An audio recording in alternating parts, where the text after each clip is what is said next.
آ رہا ہے بے دردی سے. میں ابھی تک میں یہ سوچ رہا ہوں کہ کون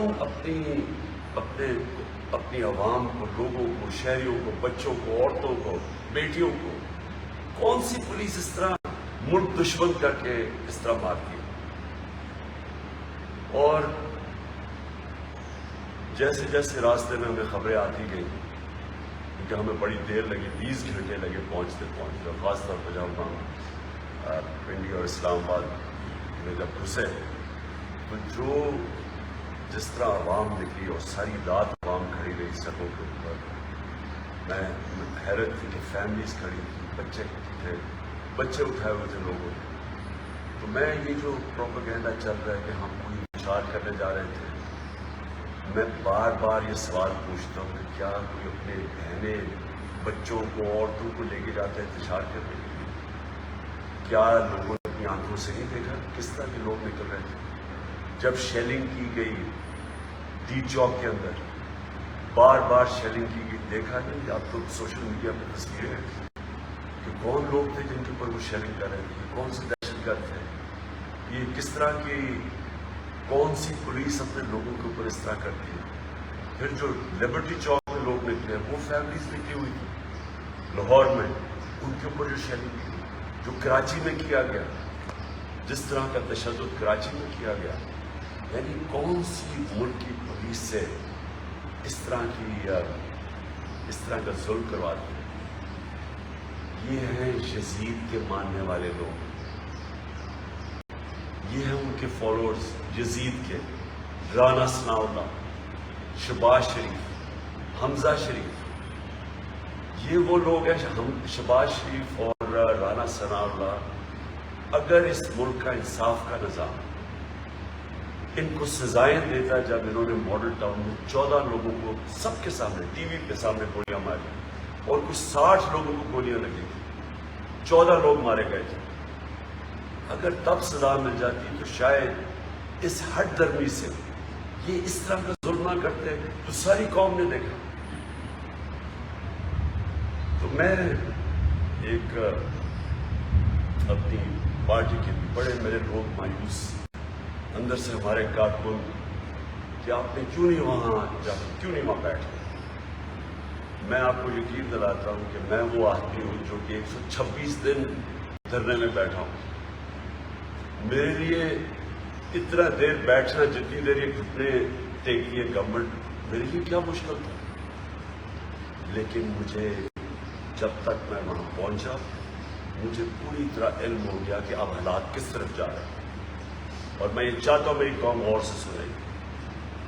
اگر مجھے اپنے ملک کی فکر نہ ہوتی، اگر میرے بھی باہر پیسے پڑے ہوتے اور جائیدادیں پڑی ہوتی اور ڈالرز پڑے ہوتے اور آف شور اکاؤنٹس ہوتے اور محلوں میں رہ رہا ہوتا اور میرے بیٹے بھی بڑے بڑے اربوں روپے کی پراپرٹیز میں رہ رہے ہوتے، جس طرح ان کے 2 خاندانوں کی ساری پیسے باہر پڑے ہیں، مجھے بھی شاید فکر نہ ہوتی اپنے ملک کی. کیونکہ مجھے پتا تھا اس دن رات کو خون خرابہ ہونے لگا تھا. لوگ ہمارے تیار ہو گئے تھے، عام لوگ تیار ہو گئے تھے، جنہوں نے وہ دہشت گرد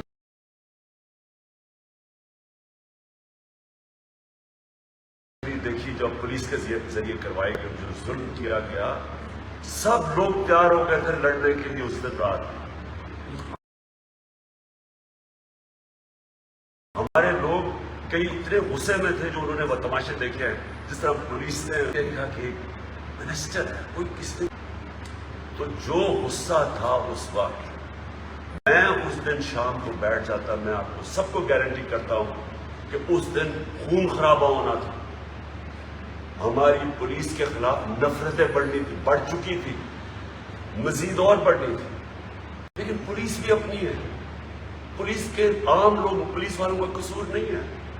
یہ اوپر جو انہوں نے بٹھائے ہوئے تھے مجرم، اور یہ جو گلو بٹ بٹھائے ہوئے تھے، اور جو پیچھے سے یہ یزید، میں پھر سے کہتا ہوں، یہ یزید کے وہ ماننے والے ہیں جنہوں نے ان کو آگے کر رہے تھے کہ ان کہہ رہے تھے ظلم کرو. اگر وہاں خون خرابہ ہو جاتا، ملک میں انتشار پڑنا، ملک کے آگے معیشت کا جو حالات ہے وہ آپ اس کے بعد میں بات کروں گا، اس کے اوپر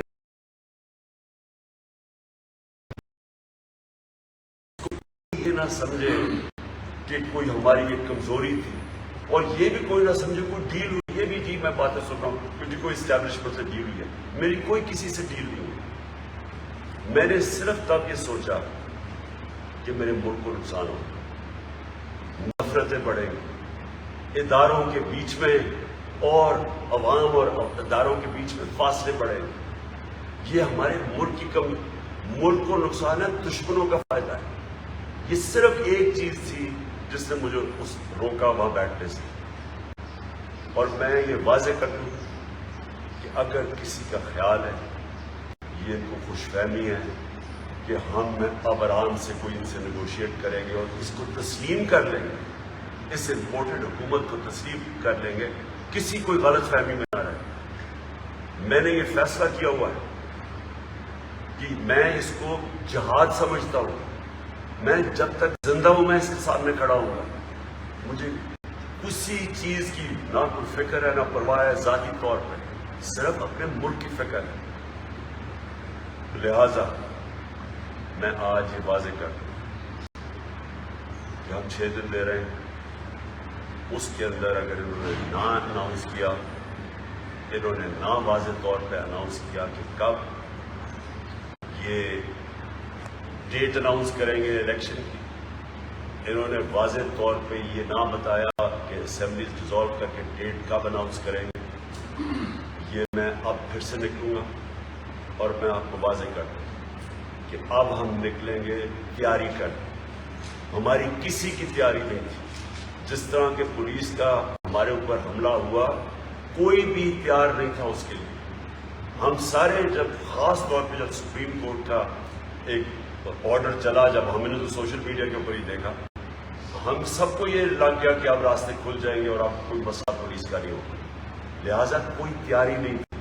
جو ڈی چوک میں بھی لوگ تھے، اچھا ڈی چوک میں یہ کہتے کہ جی ریڈ زون میں چلے گئے، لوگوں کو کیا پتا. انہوں نے ہم سے پرمیشن مانگ رہے تھے کشمیر روڈ کی یا سری نگر ہائی وے کی، ہمیں پرمیشن ہی نہیں مل رہی.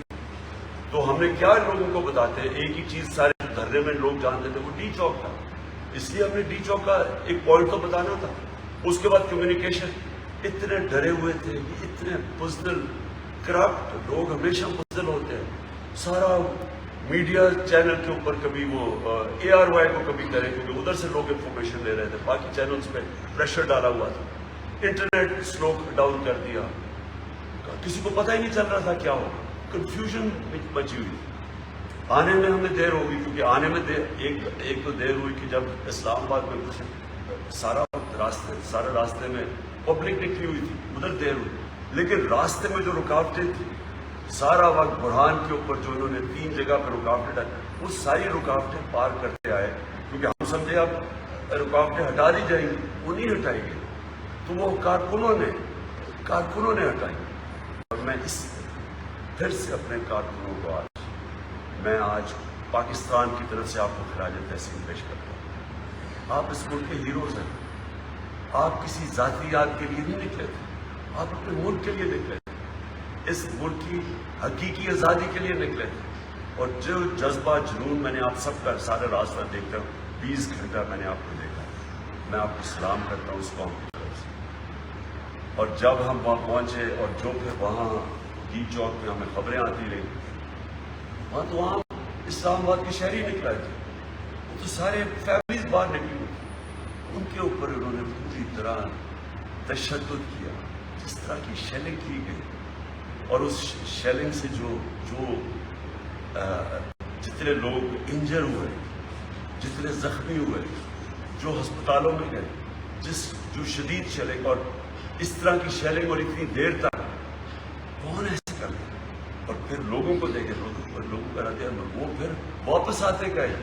شیلنگ کے باوجود لوگ آتے گئے. وہ خواتین کھڑی تھی آخر تک، اور ہم لیٹ پہنچے، پھنستے گئے راستے میں رکاوٹوں کی وجہ سے. اور جو پھر ہمیں آخر میں جب تک میں پہنچا، تو اس لیے میں یہ اپنے لوگوں کو بتانا چاہتا ہوں کہ اس کو کوئی کمزوری نہ سمجھیں، صرف اور صرف اس لیے اس وقت مجھے پتا تھا کہ اب یہ انتشار کی طرف جانا ہے، اور اس کی وجہ سے میں نے یہ 6 دن دی۔ اب ان 6 دنوں کے اندر میں نے آج چیف جسٹس آف پاکستان کو خط لکھا اور میں نے ان سے یہ سارے سوال کیے کہ کیا ایک جمہوریت کے اندر پرامن احتجاج کرنے کا ہمارے پاس حق ہے یا نہیں؟ یہ فنڈامنٹل رائٹ ہے ایک شہری کا۔ کیا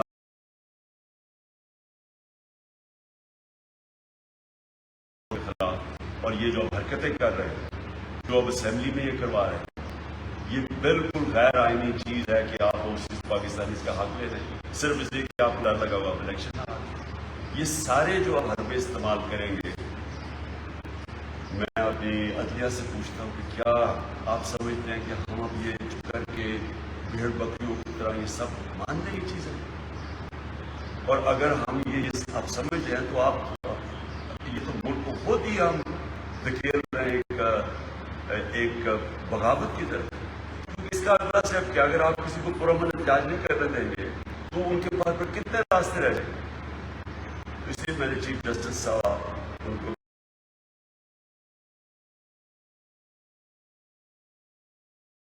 بھی آج خط لکھا ہے کہ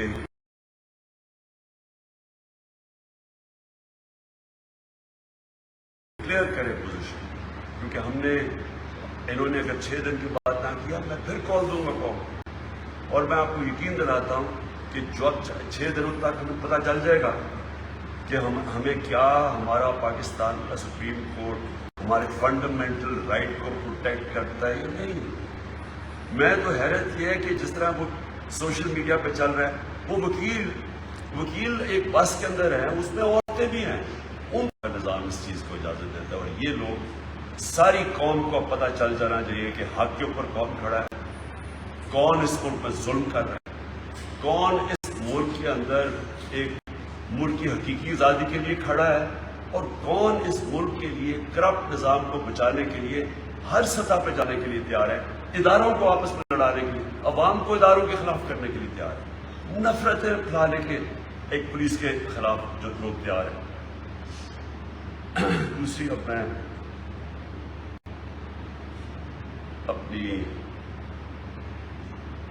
میں ویسے یہ ضرور کہہ دوں کہ اس طرح کی سینز جو انہوں نے جس طرح کی شیلنگ اور کی، وہ جنرل ڈائر کا ہم ابھی تک وہ فلموں میں آتا ہے کہ جس طرح وہ جلیانوالہ باغ کے اندر اس نے لوگوں کے اوپر جو تشدد کیا، تو وہ تو ایک حکمران باہر سے آئے جو غلاموں کے خلاف کیا۔ ایک آزاد قوم میں جس طرح کو پولیس کا اور انہوں نے استعمال کیا ہے۔ اچھا جی، میں اب آنا چاہتا ہوں دوسری چیز کے اوپر، آئی ایم ایف کے پریشر میں آ کے انہوں نے 30 روپے لیٹر ڈیزل اور پٹرول کھایا۔ میرا سب سے پہلے ایک سوال یہ ہے کہ کیا اتنا بڑا کبھی بھی پاکستان میں کبھی بھی فیول کی قیمت میں اتنا اضافہ کیا؟ ان کے لوگ کہہ رہے ہیں جی کہ وہ جی بڑا مشکل، انہی کے تک اللہ حق ہے، وہ کبھی سچ زیادہ دیر چھپتا نہیں۔ انہی کی سٹیٹمنٹ سن لیں مفتاح اسماعیل کی، خاقان عباسی، کہ جب ہم عالمی پریشر کے اندر آ کے قیمتیں بڑھا رہے تھے اور پھر بھی پاکستان سب سے ہم نے کم پٹرول کی اور ڈیزل کی قیمت رکھی تھی عوام کو بچانے کی، سارے برے صغیر میں ہماری سب سے کم قیمتیں تھیں، لیکن انٹرنیشنل قیمتیں بڑھتی گئیں۔ تو جب بڑھتی گئی ہم نے ایک پوائنٹ پہ فیصلہ کیا کہ ہم اب مزید اور بوجھ نہیں ڈالیں گے اپنے لوگوں۔ ہم نے ٹیکس کلیکشن جو ہمارا جتنا ہم نے ٹیکس کلیکٹ کرنا تھا، جو ٹارگٹ تھا، اس سے زیادہ ٹیکس کلیکٹ کیا۔ ہم نے ادھر سے بھی اور باقی جگہ سے پیسہ نکال کے ہم نے فیصلہ کیا کہ جون تک ہم نے پٹرول اور ڈیزل کی قیمت بڑھنے نہیں دیں، ہم نے اس کو سبسڈائز کیا۔ ہم نے اس لیے کیا اپنے عوام کے اوپر یہ جو بوجھ پڑتا جا رہا تھا یہ بچانے کے لیے، اور جب آپ ڈیزل اور پٹرول کی قیمت بڑھاتے ہیں تو سب کچھ بڑھ جاتا ہے، ہر چیز کے اوپر اس کا اثر پڑتا ہے۔ اس کا اثر پڑے گا خاص طور پہ جا کے بجلی کے اوپر، اور بجلی پٹرول ڈیزل جب بڑھتا ہے ہر چیز کی چیزیں مہنگی ہونے لگتی ہیں۔ تو انہوں نے IMF کا پریشر برداشت نہیں کیا. میرا یہ اب میں اس نتیجے پہ پہنچ چکا ہوں کیونکہ میں نے تو اب 3.5 سال میں دیکھی ہے. یہ جو باہر کی قوتیں یہ چاہتی نہیں ہے کہ پاکستان اپنے پیر پہ کھڑا. یہ چاہتی ہے ہم کمزور ہیں. اب انہوں نے پریشر ڈال کیا کیونکہ اس حکومت میں تو کوئی پریشر لینے کی قابلیت ہی نہیں ہے، نہ ان میں ملک چلانے کی قابلیت ہے. 6 ہفتے کے اندر انہوں نے جو ملک کے ساتھ کیا وہ سب کے سامنے ہے. روپیہ بھی کرنا شروع ہو گیا، اسٹاک مارکیٹ، چیزیں ویسی مہنگی ہو گئی. اب اس کی وجہ سے مزید اور مہنگائی کی طرف اب جا رہے ہیں. تو میں یہ ان سے سوال پوچھتا ہوں کہ کیا اب ان کو نہیں پتا کہ اس ملک کے اوپر اب کس طرح کا پریشر پڑے گا؟ عوام کے اوپر، عوام میں بدلی آئے گی. عوام جب یہ مزید اور مہنگائی آئے گی عوام تو بغاوت کی طرف جائے گی. ہم نے سری لنکا میں نہیں دیکھا کیا ہوا. ہمارے سامنے 2 مہینے میں سری لنکا کدھر سے کدھر پہنچے. یہ تو ہمیں ادھر دھکیل رہے ہیں. کیا اگر امریکہ کا ہمارا انٹرسٹ اتنا ہی ہوتا تو کیا ان کو نظر نہیں آ رہا کہ ملک میں بڑی مشکلوں سے ہم نے چیزیں کنٹرول کی ہوئی تھی؟ تو ہمارے اوپر بھی IMF کا پریشر تھا کہ قیمتیں بڑھاؤ. ہم نہیں بڑھا رہے تھے. انہوں نے یہ جو چیزیں بڑھائی ہے میں آپ کو بتاؤں اس سے یہ قوم کے اندر ایک ملک سے بدلی آئے گی، ملک سے بدل ہوں گے.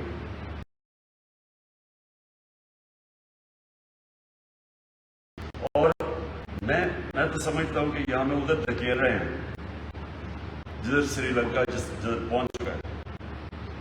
اور اس کا جو امپیکٹ پڑنا ہے ہمارے ملک کے امن میں، تو میں اسی جو سب سے زیادہ یہ جو سازش، وہ جو مراسلہ جو آیا تھا واشنگٹن سے، جو ہمارے امبیسڈر کی ملاقات ہوئی تھی ڈونلڈ روز سے، اس میں کیا بات کی تھی؟ اس نے کہا تھا کہ عمران خان روس کیوں گیا. اس نے نام لیا تھا کہ عمران خان روس کیوں گیا اور اس لیے اس کو آپ ہٹاؤ، اور اگر نہ ہٹایا تو پاکستان کو نقصان ہوگا، اگر ہٹا دیا تو معاف کر دیا جائے گا. تو لگ ایسے رہا تھا کہ مجھے جو اصل معافی پاکستان کو کہ میں روس کیوں چلا گیا. پہلے تو میں یہ واضح کر دوں کہ روس سارے ہمارے جتنے بھی اسٹیک ہولڈرز تھے، فارن آفس تھا، یہ عسکری قیادت تھی، سب کی مشاورت سے میں گیا تھا. اور میرا مقصد روس پہ جو ہم نے جو ان سے ڈیلز کی تھی، سب سے بڑا مقصد یہ تھا کہ ہم لوگوں کے اوپر روس اس پہ 30%، اور ابھی بھی اگر یہ چاہیں ہندوستان نے روس سے 30% کم قیمت پہ خریدا ہے تیل. ہم بھی وہی ڈیل کر رہے تھے. 30% کم اگر ہم ان سے تیل خریدے تو ہم عوام کے اوپر بوجھ کم کر سکتے تھے. ہم نے آگے سبسڈائز کیا ہوا تھا. ہندوستان نے کم کر دیا بوجھ. انہوں نے قیمتیں پتہ نہیں 15 یا 25 روپے انہوں نے اپنی ڈیزل اور پیٹرول کی قیمت کم کر دی کیونکہ وہ روس سے لے رہے ہیں. اب میرا جو مسئلہ ان کو کیا ہے، ہندوستان آزاد قوم ہے، ان کو اجازت ہے، اسٹریٹجک کہلائے ان کو اجازت ہے روس سے وہ تیل بھی خریدیں، ملٹری اکوپمنٹ بھی خریدیں. ہمیں کیوں نہیں اجازت؟ اور اتنا غصہ کیوں کہ جناب عمران خان کی کیسی ضرورت تھی وہ روس چلا گیا اور اس نے ڈیلز کر دی. آج آپ کو وہ نظر آ رہا ہے غلامی کی قیمت قوم ادا کر رہی ہے.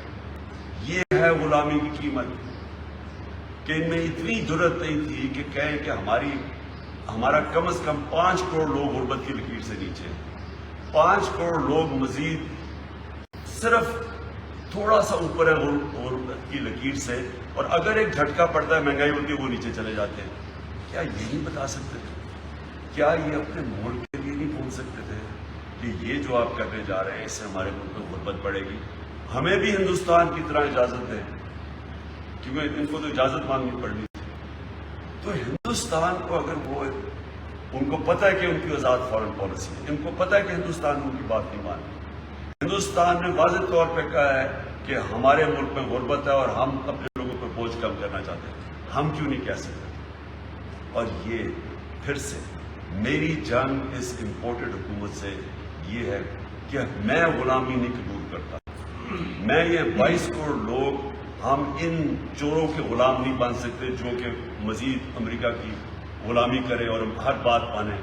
یہ جو آئی ایم ایف ہے، آئی ایم ایف تو وہ امریکہ کنٹرول کرتا ہے اس کو. تو یہ کون پریشر ڈال رہا ہے؟ کون پاکستان کو دھکیل رہا ہے؟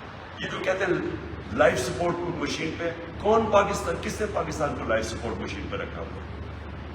اور پھر یہ کہتے ہیں کہ یہ بیگرز آر ناٹ چوزرز. یہ پرائم منسٹر کہتا ہے، یہ کرائم منسٹر، کہ ہم بیکاری ہیں اس لیے ہمیں غلامی کرنی پڑتی ہے. تو یہ تو جس طرح آپ جا رہے ہیں تو ہمیشہ ہی بیکاری رہیں گے. اس لیے میرا آخری لفظ، اس لیے میرا یہ فیصلہ ہے، یہ جہاد ہے ان کے خلاف. 6 دن میں نے ان کو دیے ہیں.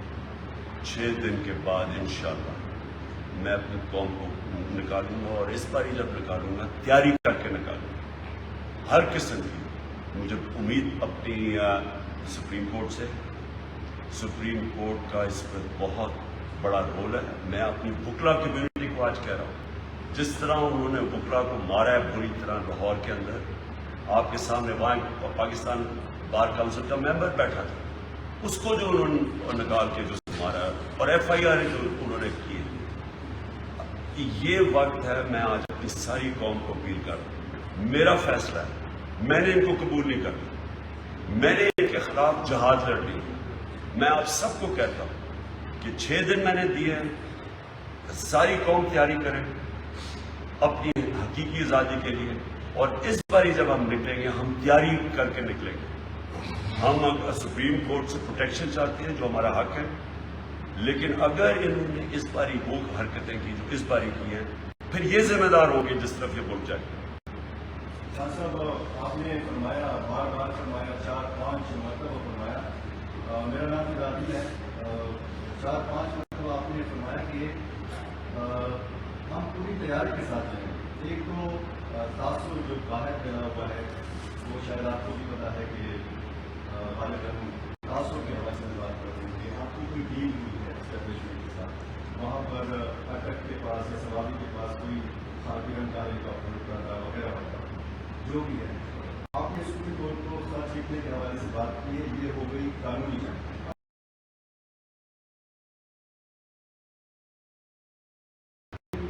ایک طرف آپ نے اپنے کارکنوں کو بچایا، عوام کو بچایا پولیس کے تشدد سے، ریاستی تشدد سے، دوسری طرف آپ کہہ رہے ہیں کہ مزید تیاری کا ساتھ ہوتا ہے. تو وہ کس تیاری کا مطلب کیا ہے؟ تیاری کا مطلب یہ ہوگا کہ اس باری ہمارے جو لوگ ہیں وہ گھروں میں نہیں پکڑے جائیں گے. ہماری جو ساری پنجاب کی لیڈرشپ تھی، تقریباً ان کے گھروں کے اوپر ریڈز ہوئی، ان کو تو گھروں سے زیادہ نکل دی.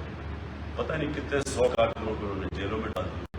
تو لوگ ایک غلط فہمی میں پڑ گئے تھے کہ کسی شاید انہوں نے ہمارا ایک رائٹ ہے، ایک ڈیموکریٹک رائٹ ہے، اور ہمیں کوئی اس میں مداخلت نہیں ہوگی. غلط فہمی میں. اور انہوں نے خاص طور پہ جب صبح کو، جب 25 کی صبح کو ایک 11 یا 12 بجے سپریم کورٹ کا ایک رولنگ آئی، جو ہم نے تو خیر سوشل میڈیا میں موقع نہیں ملا کیونکہ کام بھی نہیں کر رہے تھے، انٹرنیٹ کی سہولت. تو اس میں جو رولنگ ہے اس میں تاثر سب کو یہ مل گیا کہ اب رکاوٹیں گھٹ جائیں گی اور اب کوئی پولیس ایکشن نہیں لے گی. اس لیے کوئی تیاری نہیں تھی جو آگے سے انہوں نے کی. اس پر انسان تیاری کرتا ہے جب اس کو پتا ہو کہ اگلے نے کیا ایکشن لینا. اب تو پتہ چل گیا نا انہوں نے کیا ایکشن لینا، وہ تیاری اسی کے مطابق ہو. لیکن اس سے پہلے جو میں اپنی وکلا کمیونٹی اور اپنے سپریم کورٹ سے، میں ان کے پاس بھی ابھی ٹائم ہوگا، ہمارے پاس 6 دن، گورنمنٹ کے پاس بھی ٹائم ہے، اسٹیبلشمنٹ جو ہے جو بیچ میں نیوٹرل یا اپنا رول پلے کرتی ہے ان کے پاس بھی ٹائم ہے. لیکن ہاں کوشش تو یہ ہے کہ ہمارے ملک کو نقصان نہ پہنچے، ہم اب یہاں خون خرابہ نہ ہو یا مزید ہمارے حالات اور نہ بگڑے. کوشش تو یہ ہے. یہ اس میں کوئی دلیری کی بات نہیں ہے، اس سے صرف حکمت کی بات ہے. میں دل کے لوگوں کو کہتا ہوں کہ یہ اصل میں ہم جو مسلمان ہیں، ہم وہ صلح حدیبیہ کا سوچتے ہیں، وہ ایک بڑی ایک حکمت کا تھا کہ سب نے کہا کہ نہیں آپ کو جانا چاہیے آگے. اور انہوں نے نبی صلی اللہ علیہ وسلم نے اس وقت ایک بڑی پکچر دیکھ کے فیصلہ کیا. انہوں نے کہا یہ چھوٹا مقصد زبردستی کریں گے تو ٹھیک کر دیں گے، لیکن بڑی پکچر ہے اس میں، اور وہ پھر وقت نے ثابت کیا ہماری بڑی پکچر کیا کہ پاکستان میں امن رہے، پاکستان میں اداروں کے بیچ میں مزید نفرت نہ پیدا ہو، پنجاب پولیس جو ایکشن لیا ہے اس سے مزید اور آگے نہ بڑھ جائے. اب اگر خون ہو جاتا ہے تو آپ کو خود پتا ہے کہ اس کے پھر آپ کے بھی ہاتھ سے چیزیں نکل جاتی ہیں. تو اس کو روکنے کے لیے اور ٹائم دینے کے لیے ہم نے یہ 6 دن دیے. لیکن یہ اگر کسی کا خیال ہے، میں اپنا آپ کو کیسے کہوں کہ میں کبھی بھی مجرموں کی حکومت نہ یہ قبول کروں گا، نہ میں کوئی باہر سے ایک ڈکٹیٹڈ، ایک امپورٹڈ، ایک وہ حکومت جو کہ باہر غلامی کرے اور وہ ہمارے اوپر مزید حکومت کرے، ہم اس کو کسی صورت تسلیم نہیں کریں. تو جو اگلا لائمل ہوگا انشاءاللہ 6 دن کے بعد آپ سامنے رکھوں گا. لیکن میں واضح کر دوں کہ کسی صورت ہم اس سیٹ اپ کو قبول نہیں کرتے.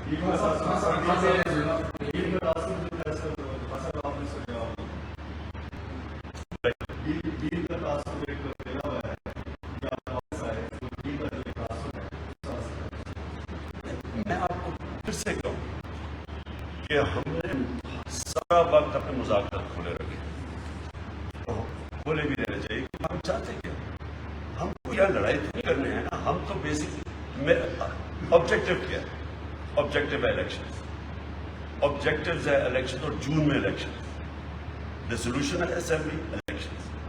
اس آبجیکٹو پہ ہم نے پہنچا. سب سے بہتر طریقہ تو یہ ہے کہ ہم نیگوشیٹ کر کے مذاکرات سے پہنچیں. لیکن اگر یہ نہیں اس سے پہنچیں گے تو پروٹیسٹ سے پہنچیں گے، پبلک پروٹیسٹ. اور میں آپ کو یقین دلاتا ہوں کہ اس وقت قوم جدھر کھڑی ہے کوئی قوم ان کو تسلیم کرنے کے لیے نہیں تیار. سو پروٹیسٹ ہم کریں گے. اب ہم چاہتے ہیں کہ ہم پھر اگر یہ نہیں مانتے تو پرامن پروٹیسٹ کرنے کا دیں.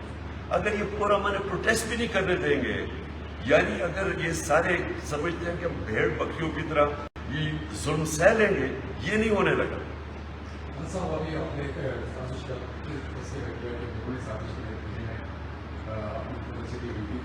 پاکستان کی سیاسی تاریخ اس بات میں شاید ہے کہ یہاں پہ جب بھی کوئی سیاسی تبدیلی آتی ہے کوئی اسٹیبلشمنٹ کی رہی کے بغیر نہیں ہوتی. کیا آپ سمجھتے ہیں کہ اس سازش میں جو ہماری اسٹیبلشمنٹ بھی شامل تھی؟ اور دوسرا میرا آپ سے کوشچن یہ ہے کہ آپ کے الزام یہ لگ رہے ہیں کہ یہاں پہ بیٹھ کے آپ صبح حکومت کے وسائل استعمال کر رہے ہیں، پیٹرول کا استعمال کر رہے ہیں، باقی تمام وسائل استعمال کر رہے ہیں. ایک جانب میں آپ ریاست کی مزید پیدس کر رہے ہیں، دوسری جانب میں الزامات دیکھ رہے ہیں کہ انہوں نے کہا کر اپنی ذات کے لیے استعمال نہیں کیا. تو جو آپ نے الزام لگ رہے ہیں ریاست کی وسائل استعمال کرنے کا، اس کے جواب دینا ہے. اور دوسری بات انہوں نے یہ کی تھی کہ محمود خان نے بولا چونکہ انہوں نے بھی چڑھائی کی تھی، اس میں انہوں نے حصہ لیا تھا، اور صبح نے کہا کہ ہم ان کے خلاف کارروائی کریں گے. اس کے بارے میں آپ کے پاس تو سر آپ نے دیکھیے سازش میں کون ملوث تھا وہ ساری قوم جانتی. جو ہوا چیزیں اس کے اوپر میں آگے بات نہیں کرتا. سب کو پتا ہے کس کس کا کیا رول، عوام سب کا. آپ کا دوسرا یہ ہے کہ یہاں کا جو مسائل وہ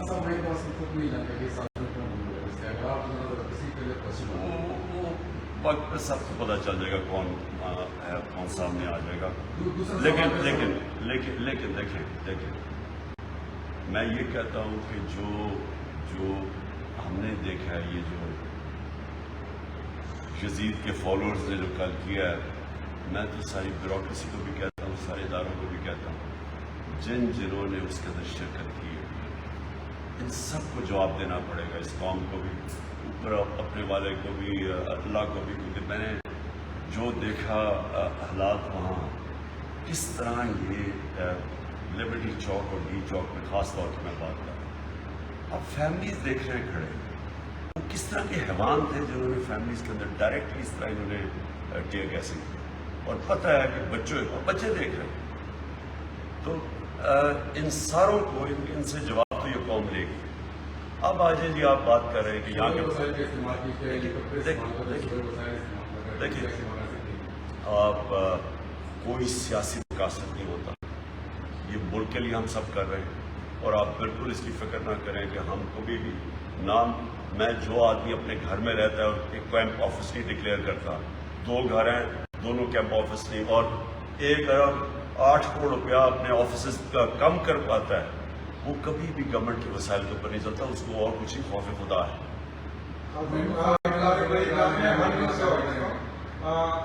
میں آج محمود خان کی اب بات کریں، محمود خان کا حق تھا، ان کا رائٹ تھا کہ یہ جائے پنجاب کے اندر جائے کسی پروٹیسٹ میں. یہ ایک منٹ ہے جائے، یہ شہری ہیں، یہ محمود خان چیف منسٹر کے خلاف پاکستانی ہے. پاکستانی کا فرض ہے کہ حقیقی آزادی کے لیے پارٹیسپیٹ کرے اس میں.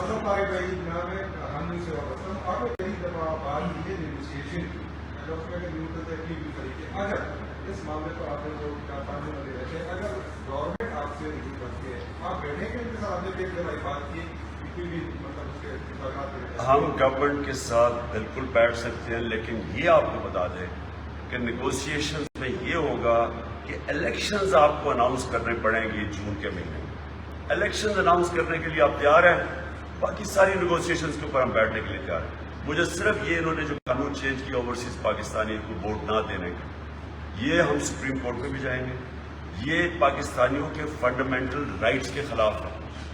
آپ یہ کر ہی نہیں سکتے. یہ اس طرح کا آپ بیٹھ کے جو عورتوں کو نہیں ہم ووٹ دیتے، آپ کہہ سکتے ہیں ہم عورتوں کو نہیں ووٹ دے سکتے، اسمبلی بل پاس کر دیتے.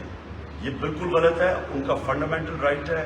کبھی اس کے خلاف لیجسلیشن بھی نہیں کوئی کر سکتا. اس کو چیلنج کریں گے. یہ چیزیں تو مذاکرات سے ہوتی ہے، سیاست کے اندر مذاکرات کی چیز ہے. آپ نے جو کیا تھا موجود کرایا ہے تو آپ کے مطلب جانے سے کون سے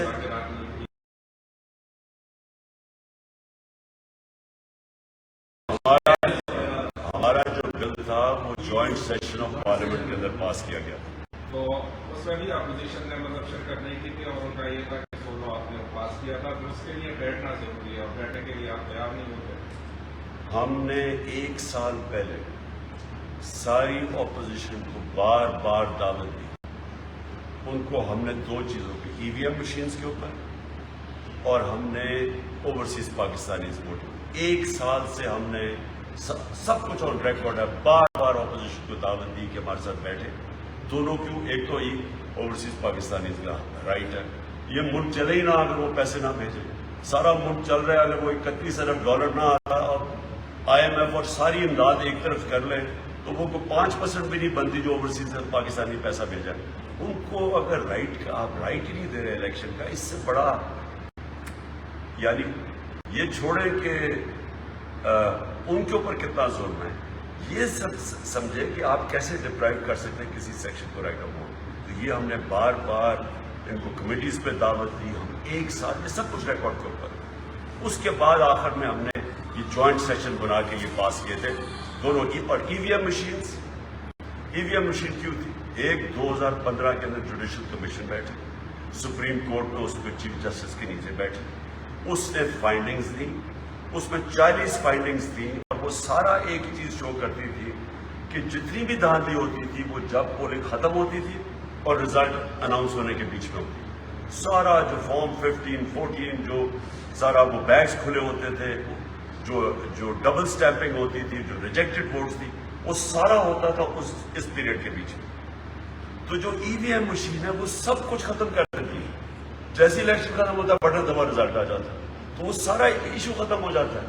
صرف وہ لوگ اس کو اپوز کر رہے ہیں جنہوں نے جعلی ووٹس بنائی ہوئی ہیں، جن کو طریقے انہوں نے اتنی دیر کے 30 سالوں میں کیسے انہوں نے پیسے چلانے ہیں، آر اوز کو پیسے دینے ہیں، رزلٹ چینج کرنے ہیں، ڈبل سٹیمپ کرنا ہے، وہ اپوز کر رہے ہیں. ہندوستان میں ہوتا ہے یہ ای وی ایم پہ الیکشن، پاکستان میں کیوں نہیں یہ کرنے دیتے؟ تو اس پہ تو مجھے آج تک یہ نہیں سمجھ آئی کہ اگر آپ فری اینڈ فیئر الیکشن چاہ رہی ہیں، پہلی دفعہ ہے سٹنگ گورنمنٹ کہہ رہی ہے، ہماری سٹنگ گورنمنٹ نے ای وی ایم مشینز لے کے آئے تھے اور باقاعدہ پریزنٹیشنز پبلک کو دی تھی کہ کیا اس کے فائدے ہیں، کیا پاکستان کے اندر پرابلمز ہیں. تو مجھے صرف اس کو اس لیے یہ ختم کرنا چاہتے ہیں کیونکہ الیکشنز میں یہ دھاندلی کرتے ہیں.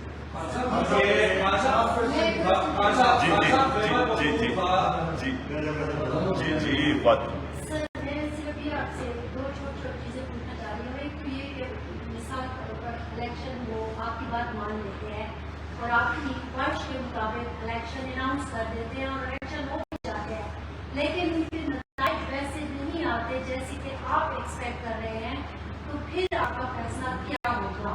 اور دوسرا، کیا آپ سیاست میں مذہب کے ٹچ